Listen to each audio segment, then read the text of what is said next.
The Cosmos, the Macrocosm, Part 4. Are there any arguments, any rational proofs for this reincarnation of the soul? So far, we have been giving the negative side, showing that the opposite arguments to disprove it are not valid. Are there any positive proofs? There are, and most valid ones too. No other theory except that of reincarnation accounts for the wide divergence that we find between man and man in their powers to acquire knowledge. First, let us consider the process by means of which knowledge is acquired. Suppose I go into the street and see a dog. How do I know it is a dog? I refer it to my mind, and in my mind are groups of all my past experiences arranged and pigeonholed as it were. As soon as new impression comes, I take it up and refer it to some of the old pigeonholes. And as soon as I find a group of the same impressions already existing, I place it in that group and I am satisfied. I know it is a dog because it coincides with the impressions already there. When I do not find the cognates of this new experience inside, I become dissatisfied. When, not finding the cognates of an impression, we become dissatisfied, this state of mind is called ignorance. But when, finding the cognates of an impression already existing, we become satisfied, and this is called knowledge. When one apple fell, men became dissatisfied. Then gradually they found out the group. What was the group they found? That all apples fall, so they called it gravitation. Now we see that without a fund of already existing experience, any new experience would be impossible, for there would be nothing to which to refer the new impression. So, if, as some of the European philosophers think, a child came into the world with what they call tabula rasa, such a child would never attain to any degree of intellectual power because he would have nothing to which to refer his new experiences. We see that the power of acquiring knowledge varies in each individual, and this shows that each one of us has come with his own fund of knowledge. Knowledge can only be got in one way, the way of experience. There is no other way to know. If we have not experienced it in this life, we must have experienced it in other lives.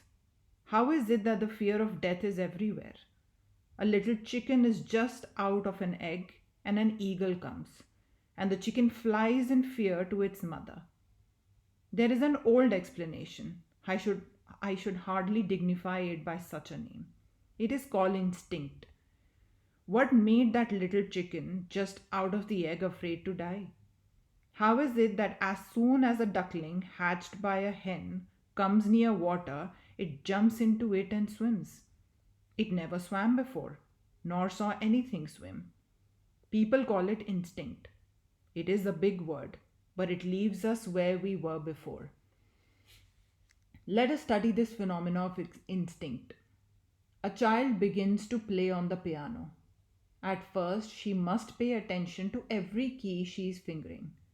And as she goes on and on for months and years, the playing becomes almost involuntary, instinctive.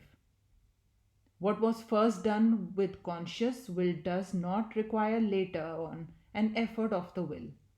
This is not yet a complete proof. One half remains, and that is that almost all the actions which are now instinctive can be brought under the control of the will. Each muscle of the body can be brought under control. This is perfectly well known. So the proof is complete by this double method that what we now call instinct is degeneration of voluntary actions. Therefore, if the analogy applies to the whole of creation, if all nature is uniform, then what is instinct in lower animals as well as in men must be the degeneration of will. Applying the law we dwelt upon under macrocosm, that each involution presupposes an evolution, and each evolution an involution, we see that instinct is involved reason. What we call instinct in men or animals must therefore be involved, degenerated, voluntary actions, and voluntary actions are impossible without experience. Experience started that knowledge, and that knowledge is there. The fear of death, the duckling taking to the water, and all involuntary actions in the human being which have become instinctive are the result of past experiences. So far, we have proceeded very clearly, and so far, the latest science is with us. But here comes one more difficulty. The latest scientific men are coming back to the ancient sages, and as far as they have done so, there is perfect agreement. They admit that each man and each animal is born with a fund of experience. But what they ask is the use of saying that that experience belongs to the soul. Why not say it belongs to the body and the body alone? Why not say it is hereditary transmission? This is the last question.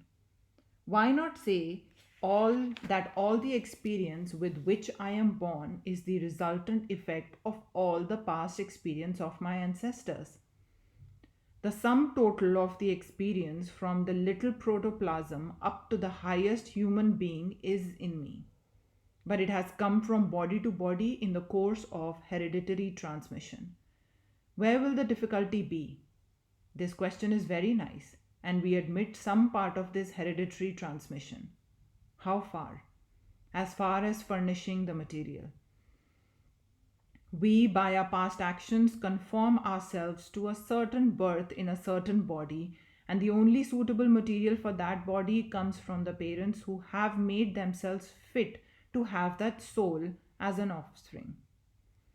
The same hereditary theory takes for granted the most astonishing proposition without any proof that mental experience can be recorded in matters, that mental experience can be involved in matter. When I look at you, in the lake of my mind, there is a wave. That wave subsides, but it remains in fine form as an impression. We understand a physical impression remaining in the body. But what proof is there for assuming that the mental impression can remain in the body since the body goes to pieces? What carries it? Even granting it were possible for each mental impression to remain in the body, that every impression, beginning from the first man down to my father, was in my father's body, how could it be transferred to me? Through the bioplasmic cell? How could that be? Because the father's body does not come to the child in toto.